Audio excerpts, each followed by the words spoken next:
由这个花莲的农改场改良的苦瓜花莲7号，伫个宜兰嘛正成功了。因为这款的苦瓜瓜仔形细条，阁有真侪维生素 C 甲叶酸，真有保健的价值，而且较无遐尼啊苦，唔免特别处理就真好食咯。啊，讲摕来加工做成苦瓜汁，或者是做成这个咸的苦瓜冰，拢真受欢迎。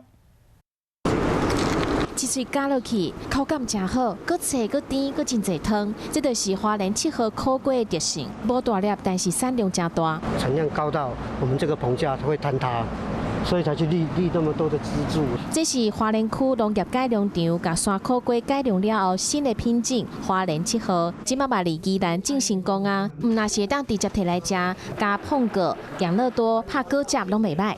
到喉咙这边会回甘。 啊，还有这个苦瓜咸冰枣，口味嘛真特殊哦。口感这样子，而且它是咸的，所以很特别。如何来做加工的相关的一个做法制成，然后加它好处，以及如果做成一个商品化，然后都能够跟所有的农民来做分享。花莲7号苦瓜出现，那是互人看到台湾农业一直在进化，农业科技的进步，嘛帮助台湾的农民找到无同款的出路。